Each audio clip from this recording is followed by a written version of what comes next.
Mungkin lagi ada waktu. Novi, apa kabar? Pagi Mas Hadi, Selamat pagi. Alhamdulillah sehat. Sehat ya? Semoga semuanya sehat juga. Amin, amin, Ya. amin. Yang paling penting adalah sekarang ini karunia kesehatan itu mengalahkan segala-galanya Luar gitu ya. biasa. Luar biasa, dan alhamdulillah puji Tuhan kita semua masih dalam kondisi yang sehat-sehat. Dan hari ini kita akan membahas corporate culture. Ini judulnya, ini pakai bahasa Madura yang wangil ngomongnya. Madura di translate aja Mas Hadi. Aku ya. Apakah budaya perusahaan bahasanya masih juga dibutuhkan dalam kondisi kultur pekerjaan yang sudah hybrid sekarang, karena ada WFO, ada WFH gitu ya Bu Novi ya. Betul. Tapi saya menyapa dulu Mas Bagus Sugiarto. Selamat pagi Mas. Iya, Mas Bagus Sugiarto Dian Fajar namanya, Ya, panjang banget ya. betul. Apa kabar? Luar biasa. Luar biasa. Sehat. Tadi ternyata 7:30 udah di. Iya, ternyata cepat sekali. Dari Sidoarjo cuma setengah jam. Cuma setengah jam Iya, ya. biasanya Oke. padahal 1 jam. Oke, Mas Bagus ini adalah HR Departemen Head dari PT Trisakti Ya, Purwosari Makmur, Makmur. KTNG Group. Betul. Nah, apa ini bergerak di bidang apa Trisakti Kita Purwosari manufacture untuk rokok, Pak. Oh, rokok ya? Mas. Iya, betul. Oh. Di Rokok apa Pasuruan. ini? Kita brandnya pakai namanya ada Ace Ace. dari Korea. Jadi kita memang Distributor begitu?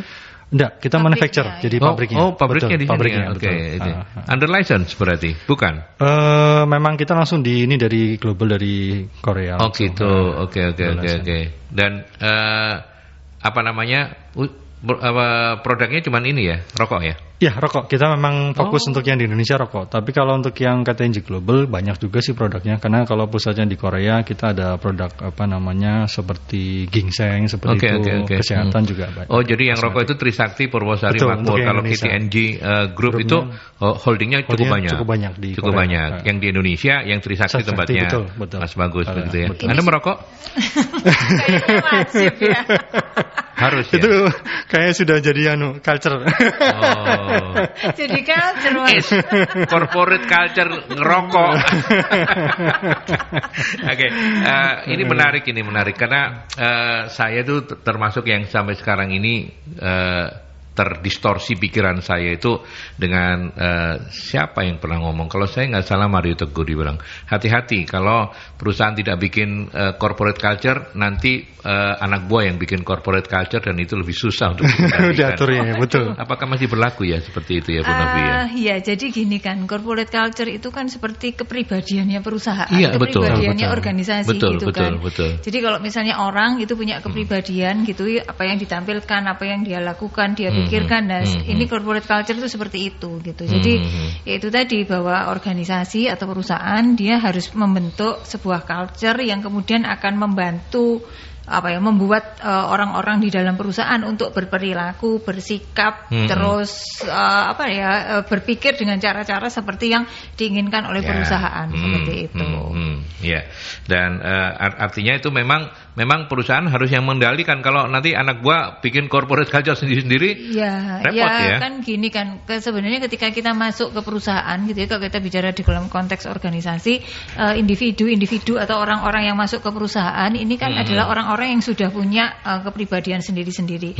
Nah, bagaimana kepribadian yang masing-masing orang tadi itu ketika dia ada di dalam pekerjaan itu bisa disatukan cara bertindak, berperilaku, berpikirnya itu sama dengan yang diinginkan perusahaan. Karena kalau enggak seperti tadi itu Mas gitu, bukan hanya kemudian anak buah yang akan membentuk culture-nya, tetapi itu tadi enggak ada kesamaan cara berperilaku, bertindak kayak gitu loh Mas. Enggak ada nilai-nilai yang dipakai acuan seperti itu. Sehingga akhirnya kan ya morat-marit kayak gitu kok. Morat-marit ya, bahasanya keren ya. Morat-marit itu belum bagus, tapi bisa menggambarkannya, bisa kita bayangkan kan perusahaan kalau morat-marit, yang satu mencolot sana, yang satu mencolot sini gitu ya. Iya. Tetapi Bu Novi, ketika kita ada di masa pandemi sekarang ini yang kemudian dimaknai oleh Bu Novi sebagai terjadinya perubahan budaya kerja yang hybrid gitu ya. Nah, adakah kemudian perbedaan yang sangat mencolok dibanding sebelumnya? pergeseran-pergeseran makna atau apa begitu? Ya, jadi ini nggak tahu. Kalau menurut saya sih kita mestinya bersyukur dengan adanya pandemi Justru ini. malah bersyukur ya. Itu karena gini, kalau nggak dipaksa adanya pandemi ini, mau nggak mau ya cara kerja akan tetap dengan cara-cara itu yang saja, lama. gitu ya. Betul. Jadi kan nggak berlebihan.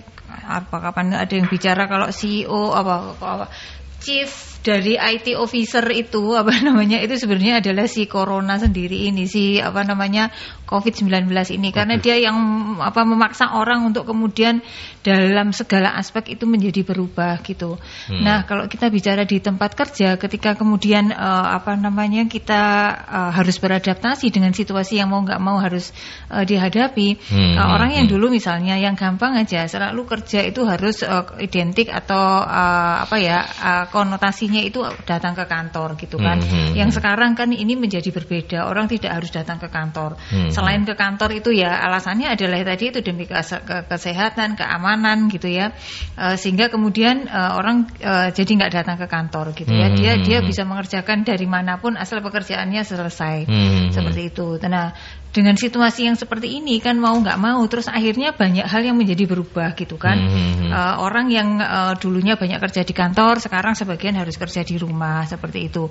Nah, dengan cara seperti ini kan kemudian juga interaksi antar orang, antar karyawan itu menjadi tidak mudah lagi, koordinasi seperti itu. Termasuk juga dengan customer gitu ya. Ke customer gitu kan kalau dulu tuh one on one gitu ya, kita bisa ketemu langsung sama customer gitu. Kalau sekarang mungkin kita nggak bisa ketemu langsung gitu ya. Mau nggak mau ini kan akan mempengaruhi istilahnya pola interaksinya, terus kedekatan secara saya bilang kedekatan personal lah gitu yang kita perlukan ketika kita sedang meyakinkan sesuatu, ketika kita sedang menyampaikan hal-hal yang sulit diterima oleh mereka tetapi harus diterima kayak gitu kan. Biasanya kalau misalnya ini kan seperti itu dengan customer. Hal yang seperti ini yang kemudian menjadi merubah tatanan tatanan kerja gitu. Terus tadi dengan customer, terus antar teman aja kalau misalnya ini responnya seringkali delay gitu ya, dalam tim responnya delay. Dengan customer juga gitu, komplain mungkin bisa tidak langsung ditanggapi kecuali kalau misalnya sistemnya sudah bagus seperti itu. Nah, ini yang kemudian cara-cara kerja yang seperti ini kan mau nggak mau terus kemudian tidak disadari mungkin, tetapi kemudian membentuk cara-cara kerja yang baru lah, cara-cara kerja baru, cara yang nantinya akan disepakati oleh organisasi atau perusahaan. Itulah yang kemudian harus kita pikirkan. Maksudnya yang kita pikirkan itu artinya harus yang menjadi seperti apa gitu. Karena selama ini mungkin kita sendiri masih umek atau istilahnya terlalu fokus dengan pekerjaan kita yang tiba-tiba berubah gitu. Jadi mungkin kita nggak terlalu mikirin culture-nya kayak apa sih yang mau terbentuk gitu ya. Jadi kita masih adaptasi cara kerja, ini tulisnya harus dirubah gitu ya. Cara reportingnya harus seperti apa gitu kan. Deliver sesuatu ini harus supaya misalnya kayak di tempat saya misalnya assessment ini harus cepat, harus seperti apa. Nggak mungkin assessment ini belajar harus pakai e-learning kayak gitu. Kita benar-benar adaptasi ke cara-cara seperti itu. Jadi kadang nggak kepikir gitu loh. Nah, ini yang harus mungkin saat ini mengapa kita jadi perlu membahasnya gitu. Membahas ini ya. Oke, menarik untuk kita bahas lebih detail karena ada Mas Bagus yang notabene adalah profesional yang sehari-hari bukan mempraktekkan yang sehari-hari. Karyawannya banyak dia. Makanya apalagi karyawannya banyak gitu ya. Ketika kita ada di hybrid, istilahnya Bu Novi itu hybrid work culture seperti betul. Sekarang ini. Piye Mas? Tambah sulit enggak Anda yang ada di HR? Terus terang ini adalah sebuah challenge. Artinya memang di fungsi HR sendiri kita sebagai artinya kan benar-benar mewakili mengelola manusia atau people gitu ya. Jadi memang hybrid culture atau working culture ini adalah luar biasa menurut saya. Karena memang mungkin sebelum pandemi itu memang sudah mulai ada pergeseran pekerjaan, artinya sudah mulai pekerjaan itu ada work from home seperti itu. Cuma memang benar-benar katalisatornya adalah adanya COVID atau Corona ini. Artinya mau nggak mau betul yang dikatakan sama Bu Novi, benar-benar corona ini, pandemi ini memaksa organisasi atau perusahaan maupun people, orang itu untuk benar-benar berubah seperti itu. Karena memang selama ini kan kalau kita mungkin secara konvensional pekerjaan kita ya kita lakukan di kantor, kemudian penyelesaian juga di kantor, habis itu selesai jam kerja juga usah pulang seperti itu. Tapi dengan adanya kondisi hybrid working culture di mana mungkin ada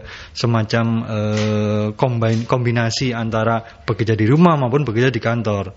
Jadi di sini memang challenge-nya di HR ya kita benar-benar harus memberikan pemahaman dan juga memberikan pengertian kepada karyawan kita bahwa ini adalah sebuah tuntutan dan mau nggak mau mereka harus siap dan juga beradaptasi dengan kondisi ini. Jadi memang ya bisa dibilang ya mau nggak mau inilah keadaan yang harus kita terima dan kita juga lakukan, karena tentunya ibaratnya sekarang kan pekerjaan itu kan tidak berhenti walaupun ada corona seperti apa, target juga tetap berjalan atau mungkin perusahaan juga tetap harus ada profitabilitas yang harus dicapai, tujuan-tujuannya harus dilakukan seperti itu. Artinya di sini kan kembali lagi organisasi harus kembali mengatur seperti itu gimana yang cara yang terbaik untuk supaya kondisi ini bisa tetap kita bisa pekerjaan kita bisa terselesaikan, people kita juga tetap happy untuk bekerja seperti itu sehingga productivity juga lebih baik lagi. Ya, apakah Mas Bagus dan teman-teman di tim ngelihat bahwa ini harus ada nilai-nilai baru yang mulai dikenalkan nih ke karyawan, nilai-nilai yang kalau kata Bu Novi di sini ini penting banget untuk sustainable dari bisnis itu sendiri begitu. Betul. Jadi menurut saya salah satu poin yang penting adalah di sini adaptasi, kemudian juga betul, dan kolaborasi. Karena kalau kita merujuk kepada mungkin tadi sempat saya baca adalah sebuah artikel di Harvard Business Review, di situ judulnya cukup ini sekali menarik, hybrid office building. Jadi memang di situ benar-benar artinya perusahaan mau nggak mau memang harus membuat semacam konsep hybrid working culture supaya apa bisa tetap sustain seperti itu. Jadi, artinya dan salah satu contoh yang paling berhasil perusahaan di dunia itu adalah Google, dan Google juga kalau saya sempat cek juga menjadi the best working culture company di dunia. Di era pandemi ini ya? Ya 2021 berarti 2021 di era pandemi. Google nomor 1, nomor 2 Trisakti. Nomor 2 ya bismillah. Nomor 3 MSI. Merkuri buri-buri gak apa-apa wis. Yang penting narasumbernya top-top. Iya, kalah dulu. Ya, oke. Bu Novi, dari apa yang disampaikan oleh Mas Bagus ini kan artinya teman-teman di HR juga ini punya pekerjaan yang luar biasa, tidak semudah membalik telapak tangan ya. Untuk mengenalkan nilai-nilai baru yang tadi Mas Bagus bilang, adaptasi dengan kondisi yang baru, hybrid work culture yang baru gitu.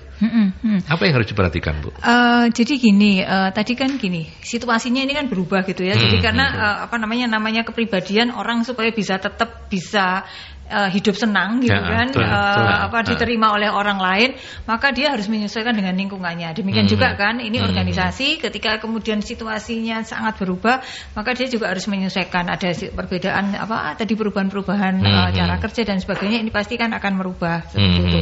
Nah, yang harus dilakukan adalah satu, yang penting adalah ini, menghilangkan perasaan tadi benar bahwa nanti pada akhirnya kita akan bicara kolaborasi gitu ya. Gitu. Yang penting sekarang memang kolaborasi. Jadi mungkin saya angkat dulu ini yang pertama gitu ya. Jadi yang harus diperhatikan adalah ini, bagaimana kita menciptakan supaya tim ini bisa berkolaborasi dengan baik.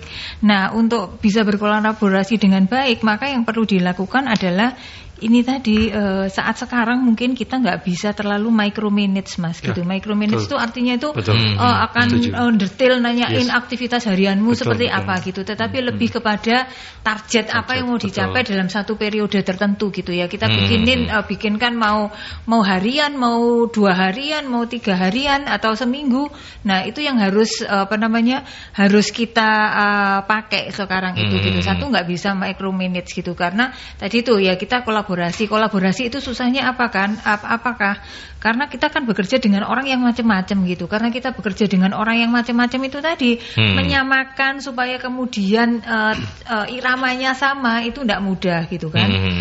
Jadi perlu komunikasi gitu kan. Komunikasinya harus baik gitu. Nah, jadi leader dan juga teman-teman dari HR bagaimana menciptakan pola komunikasi yang kemudian itu menjadi mudah diterima, mudah mereka berkoordinasi tanpa tadi itu merasa bahwa mereka itu terlalu dipelototi gitu ya, terlalu di micromanage tadi itu. Jadi akhirnya apa yang harus trust Mas kayak gitu. Jadi ini trust tadi itu kita mau kolaborasi, komunikasi penting, terus kemudian yang berikutnya adalah trust gitu.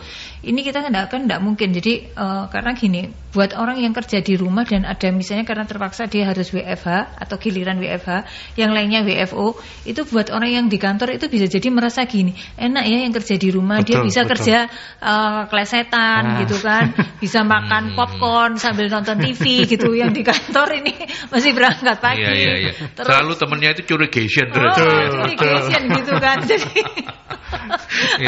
jadi merasa bahwa dia tidak nyaman. Jadi ini perasaan seperti ini kan yang harus dikikis dan bahwa ini ada porsinya gitu loh. Ada pekerjaan-pekerjaan yang memang misalnya teman-teman yang administratif atau kalau administrasi masih bisa dikerjakan dari rumah atau dari manapun gitu. Tapi yang memang harus benar-benar kayak ini diproduksi gitu kan. Di area produksi. Itu kayak Mas Aldi nih siaran kalau belum memungkinkan bisa siaran dari rumah kan juga enak ya di rumah. Feel-nya nggak dapat juga kalau siaran di rumah, makanya betul.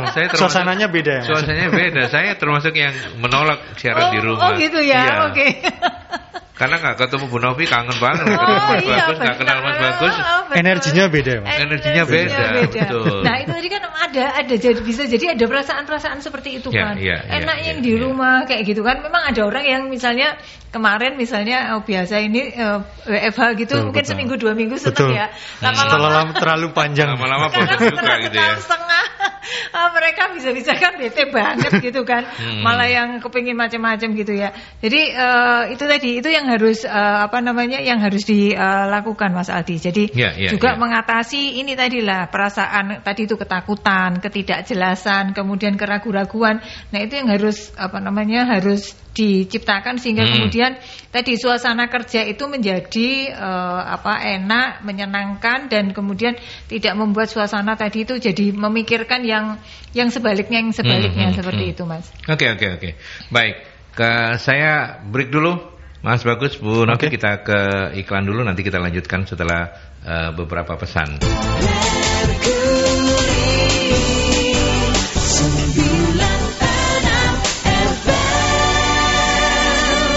Oke, kita lanjut. Silakan sahabat Merkuri, kalau Anda tertarik untuk sharing-sharing, monggo di 0315620096 atau juga menggunakan WhatsApp-nya Merkuri boleh di 0817300096.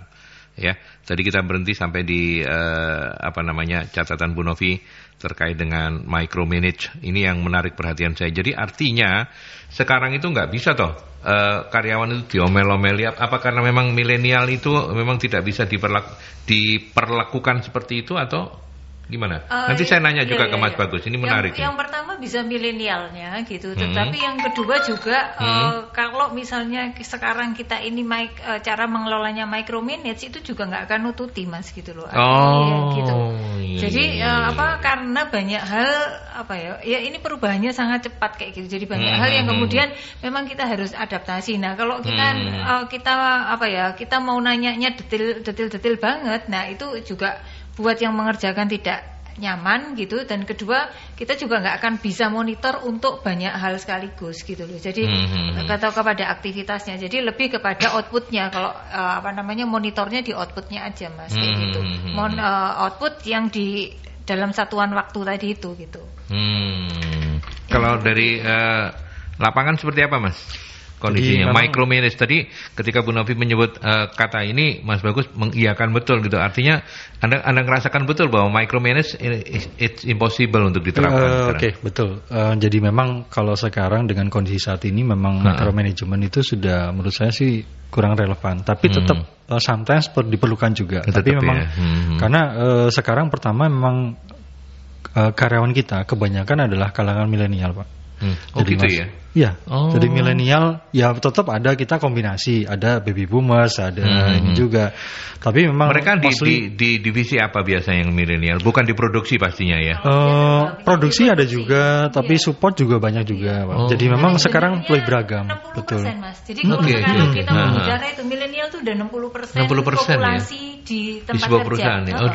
Dan rata-rata anak milenial itu kan orangnya independen, multitasking, kemudian tadi betul dikatakan Bu Novi, riset oriented. Jadi memang dia di challenge seperti apa, dia akan oke, tapi memang kalau terus menerus dimonitor, ditanyakan hasilnya gimana, nah itu memang mungkin dia kurang comfort atau kurang nyaman. Justru kita lebih banyak mungkin monitoring, tapi ya sambil sometimes melihat kondisi situasinya seperti apa. Jadi saya pikir memang sekarang harus lebih makro, artinya kita sebagai leader juga tetap fungsi kita adalah memonitoring, tapi di sisi lain kita juga memberikan bimbingan juga, coaching juga secara ini ke para tim kita gitu. Ya, yang juga menarik, kenapa ini saya tanyakan, yang juga menarik tadi, apalagi Mas Bagus menyebut ada baby boomers juga masih ada di sana, betul, gitu kan. Masih ada. Nah, pasti akan muncul rasa jealous, cemburu gitu ya, atau lu kok enak dia kerjanya enggak ada diawasi kayak segala macam kayak begini gitu kan. Nah, kan itu klasik di kita gitu kan. Iya, betul. Ada seperti itu ya. Nah, gimana caranya? Mungkin ini kiat Mas Bagus ini penting juga untuk sahabat-sahabat Mercury yang sedang mendengarkan kita. Jadi intinya sih memang tadi karena kalau kita sudah bicara tim kan kita adalah bicaranya adalah berarti kerja kita adalah kerja kita bersama gitu. Artinya together achieve more. Jadi memang kalau kita bersama-sama, even dari berbagai macam, mungkin ada yang baby boomers, ada yang milenial, tapi kan kalau kita sebagai leader kita punya satu goals dan itu kita sampaikan ke tim, artinya clear. Kalau saya sih melihatnya lebih kepada engagement. Artinya kalau kita sebagai leader bisa engagement dalam tim kita, even ada yang baby boomers, ada yang milenial, dan intinya adalah satu adalah komitmen, dan juga yang kedua saya tadi menjuplik dari yang juga sampaikan Bu Novi, trust. Karena trust itu benar-benar itu yang membawa tim kita bisa lebih solid, kemudian bisa lebih mencapai hasil lebih baik. Karena salah satu value yang penting, kalau saya pernah baca-baca di salah satu value yang di Google, itu salah satu yang sangat dominan adalah trust. Karena bagaimana seorang CEO itu bisa komunikasi dengan seorang staff itu di Google benar-benar tanpa ada sekat, karena memang sudah trust. Artinya staff pun merasa dihargai seperti itu. Jadi memang kembali lagi kalau kondisi perbedaan generasi itu pastinya dimanapun pasti ada. Tapi dengan kita selalu mungkin kita punya goals yang sama, kita punya ini yang sama, tentunya kita bisa lakukan itu bersama-sama dan hasilnya juga bisa lebih baik. Ya, meskipun di lapangannya tidak semudah yang betul. Pasti ada konflik gitu ya. Tentunya ada mental block dari mereka yang baby boomers. Justru peran leaders adalah di situ. Ibarat seperti konduktor, dia harus bisa memanage para orkestranya bisa lebih baik. Nah, ini ada pakarnya juga. Gimana Bu Novi kalau kondisinya kayak begitu? Jadi gini, sebenarnya kayak tadi menjawab pertanyaan Mas Aldi, apakah nggak menimbulkan kecemburuan? Gitu ya? Kalau menurut saya ini sebenarnya kembali lagi ke ini leveling yang ada di dalam organisasi gitu ya. Kalau dia ini berada di dalam posisi-posisi yang memang masih operation kayak gitu, maka ya tuntutannya memang hal-hal yang sifatnya harus reportnya mungkin harus lebih harus lebih rutin, memang harus terpantau seperti itu. Kalau makin ke atas maka resultnya mungkin yang diminta adalah lebih kepada hasil gitu kan, lebih ke strategi yang dibuat kayak gitu, yang kemudian memungkinkan untuk tercapainya tujuan yang lebih luas daripada itu gitu Mas. Jadi dan biasanya memang meskipun pada saat sekarang makin banyak anak-anak milenial yang juga magang posisi-posisi yang di atas gitu. Nah biasanya kalau sekarang baby boomers masih ada, ini amazing, masih luar biasa Mas kalau yang baby boomers masih ada gitu kan. Baby boomers berarti kan usianya udah 60-an, 56 kayak gitulah gitu, yang biasanya sih sebenarnya kalau di usia-usia di ketenaga kerjaan sebenarnya mereka sudah pensiun, tapi kalau misalnya di perusahaan yang swasta mereka masih ada gitu. Mereka masih ada gitu. Nah dan biasanya orang yang seperti ini sudah posisinya sudah di atas gitu. Jadi makin yang dipantau dari mereka, result yang diharapkan itu bukan sesuatu yang kemudian terlalu diawasi gitu, lebih ke pembuatan hal-hal yang sifatnya strategik, kebijakan yang kemudian memungkinkan untuk pencapaian organisasi. Jadi tujuannya lebih besar gitu, Pak. Ya, ini tidak berlaku untuk Trisakti barangkali ya. Ketika saya menanyakan perusahaan yang family business biasanya kan corporate culture itu yang bikin kan sudah generasi pertamanya atau founder gitu ya, foundernya founder, gitu betul, ya. Betul. Nah, ketika itu turun pada kalau mungkin sudah sampai ke generasi ketiga, biasanya ada banyak handicap nggak, Bu Novi?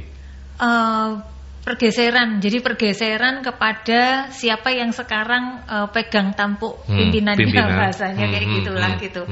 Jadi saya rasa ini family business juga lah. Dulu awalnya mungkin bisa cerita juga ya nanti ya. Awalnya dulu family business yang kemudian diakuisisi kayak gitu. Nah, misalnya ada nih klien yang dia ini furniture gitu ya. Dia furniture salah satu supply untuk IKEA gitu ya. Nah, ini ketika orang tuanya dulu gitu ya mereka ya konvensional lah. Konvensional tuh artinya ya meskipun terbilang muda tuh usianya mungkin sepantaran saya dibandingkan dulu foundernya gitu ya. Jadi ketika saya tahu yang menjalankan itu sudah sepantaran saya. Itu sudah dengan style manajemen mereka. Dan kemarin mereka merasakan ketika kemudian putra-putranya ini sudah lulus kuliah dari luar negeri, sudah selesai dan sekarang masuk ke bisnis, itu banyak hal-hal yang dulu misalnya mereka mereka lebih condongnya kalau misalnya kita ini terima order yang besar. Yang besar tuh artinya ya yang sudah yang lebih banyak yang mass production. Karena itu lebih simple, nggak terlalu banyak variasi gitu kan. Terus pasarnya sudah ada yang ngambil ini. Kalau ini si putranya enggak, maunya sesuatu yang kreatif, yang baru, mau yang coba-coba. Bikinlah kayak semacam kayak toko gitu yang kemudian jual furniture mereka tapi dengan desain-desain yang lebih anak muda, yang kekinian gitu. Terus kemudian dijual dengan tidak dalam jumlah banyak. Jadi produksi dengan skala yang tidak banyak. Itu menciptakan supaya tadi tercipta budaya kolaboratif, kemudian trust each other, terus kemudian juga yang tidak kalah penting adalah ini disiplin, karena tadi itu kita sudah nggak terlalu micromanage, kita harus kolaborasi. Nah, supaya kemudian output tetap tercapai dengan baik, maka itu tadi perlu komitmen yang kuat dari masing-masing orang supaya kemudian mereka tetap disiplin gitu, karena bekerja dari rumah gitu atau mereka yang remote itu tantangannya sebenarnya cukup besar. Godaannya banyak gitu ya. Habis makan siang gitu mau rebahan sebentar itu bisa kebablas. Itu belum sendiri loh. Iya. Ya, tapi memang itu manusiawi ya. Kalau di rumah gitu kan. Ya kan feelnya nggak kayak di office gitu kan. Apalagi kalau yang sekarang yang ibu-ibu yang anak-anaknya juga pada sekolah di rumah gitu kan. Macam-macam gitu. Nanti karena yang di WA tuh orang tuanya bukan. PR-nya nggak selesai. Itu kali itu saya. Kalau saya orang tuanya juga. Yang musik saya itu. Iya, jadi apa-apa akhirnya orang tuanya yang bingung ini. Jadi orang tua, jadi tugasnya tadi itu menjadi makin berlipat-lipat. Terus belum lagi misalnya juga suaminya kerja kemudian WFH juga gitu kan. Itu juga makin complicated gitu kan. Betul. Iya. Jadi harus ada strategi khusus kan untuk masa pandemi ini. Artinya kalau ataupun strategi itu kan termasuk juga bagaimana mengawasi mereka yang harus WFH, menyiapkan SOP supaya mereka tahu. Nah, harus adakah memang yang kayak gitu yang tertulis, yang baru, yang mungkin tidak seperti yang lama gitu? Iya, saya rasa seperti itu. Jadi harus dituliskan, Mas. Jadi memang harus dituliskan, kemudian disepakati, dan juga kemudian misalnya ada beberapa peraturan-peraturan gitu.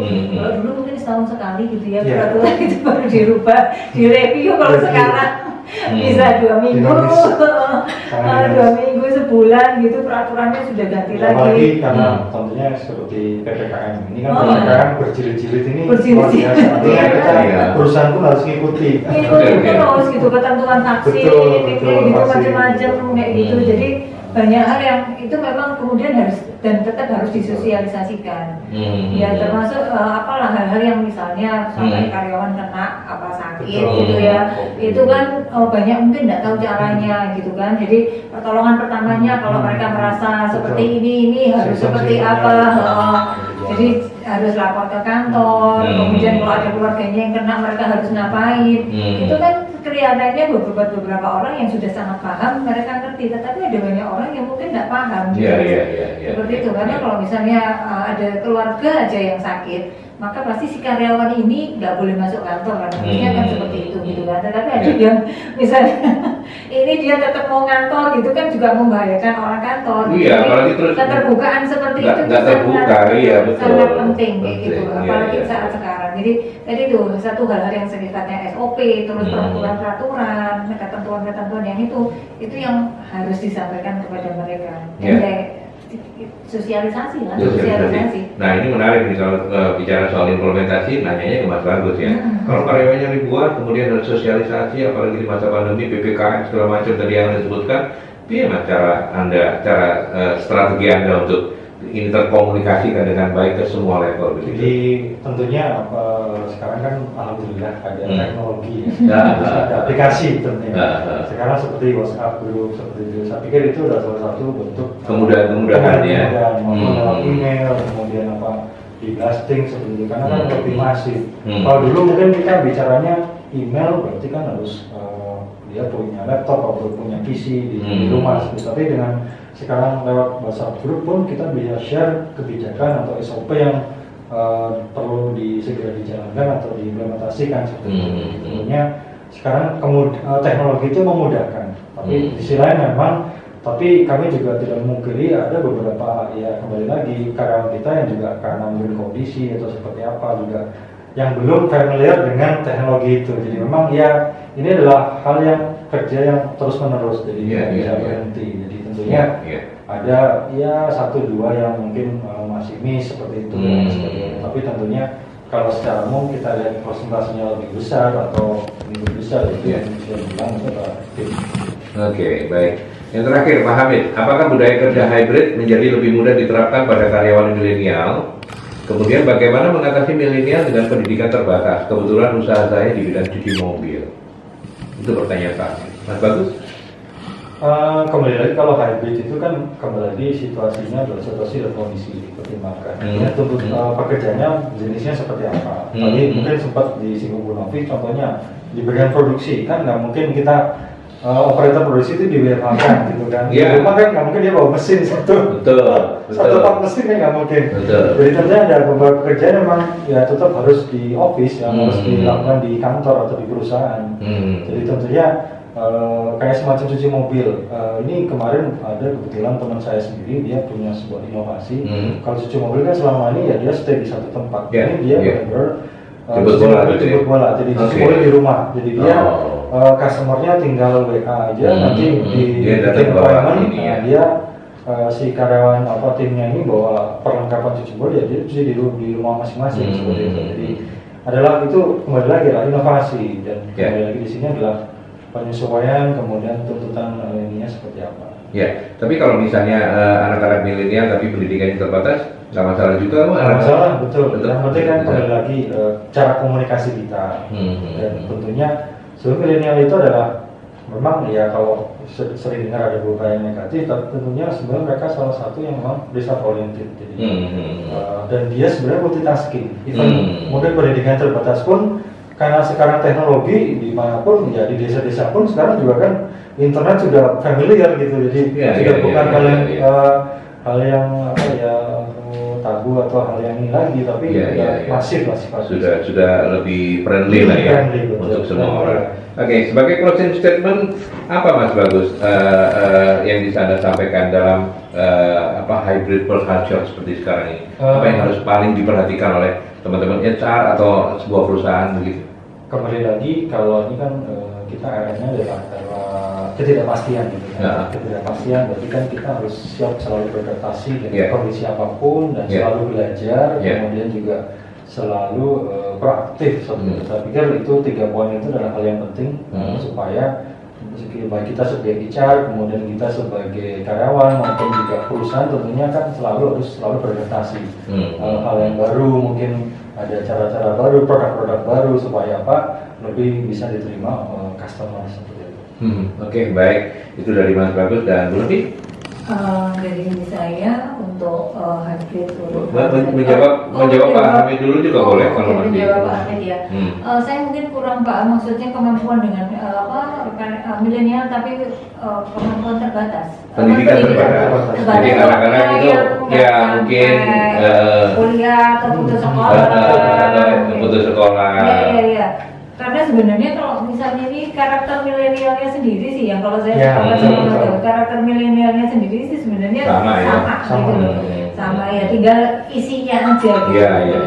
Isinya aja yang mungkin perlu diupdate gitu ya. Tapi kalau kemudian orang ini sudah bekerja gitu, mau nggak mau kan ya memang tugas perusahaan untuk bisa mengisi knowledge mereka minimal untuk bisa melakukan pekerjaan yang menjadi fungsi mereka seperti itu. Dan biasanya teman-teman yang dengan pendidikan terbatas ini, kalau misalnya ini bukan karena malas, karena ini bekerja, itu biasanya sih keinginannya tinggi, hanya kondisi yang membuat mereka yang tidak bisa meneruskan. Kalau ini ya, kecuali saya pendidikan terbatas, kemudian mereka di rumah aja, ini kan mereka bekerja. Kalau bekerja mereka biasanya ya pasti punya keinginan yang lebih baik. Strateginya lebih kuat. Jadi mungkin tidak terlalu khawatir Pak Hamid dengan karyawan yang seperti itu. Dan kalau dari saya sih, kalau terkait dengan hybrid working culture ini, kata kuncinya adalah di satu kolaborasi, kemudian yang kedua di tadi itu trust gitu, karena mau nggak mau gitu ya, jadi masing-masing perusahaan itu harus agile, kemudian orang-orang yang agile ini mereka harus bisa kolaborasi, dan kemudian ini tadi dasarnya adalah trust, rasa percaya kepada orang yang kita berikan tugas, karena ini akan memungkinkan semuanya terjadi. Gitu, dan terutama ini cocok untuk teman-teman milenial dengan karakter tadi sudah dijelaskan. Oke. Ada agenda apa MSI? Agenda MSI nanti di hari Jumat tanggal 3 September kita punya webinar series PR ya, Public Relation Webinar Series biasa jam 3 sampai jam setengah 5. Dengan temanya itu pembicaranya Pak Panji. Pak Panji ini dari Pertamina EP. Temanya adalah sebentar, ini bocorannya ini dealing with stakeholder. Jadi bagaimana untuk membangun strong corporate reputation gitu. Jadi membangun reputasi sebuah corporate yang kuat, caranya seperti apa? Ya internal ya ini berarti ya, stakeholdernya internal ya. Atau seluruh ya? Bisa eksternal juga. Oh semua ya, seluruh. Kalau PR kan justru eksternal. Oh iya. Gitu, karena PR. Jadi ini free webinar dan disiarkan juga oleh Mercury secara live streaming gitu. Kita juga siarkan lewat YouTube channel, YouTube dan Instagram juga ya. Oke. Baik, terima kasih banyak Mas Bagus Sugiarto Dian Fajar, Representative Head dari PT Trisakti Purwo Sarimakmur. Sukses selalu. Tetap sehat-sehat ya Mas Bagus ya. Oke. Baik, terima kasih. Bu Novi, terima kasih banyak. Terima kasih sama-sama Mas Bagus. Sampai ketemu.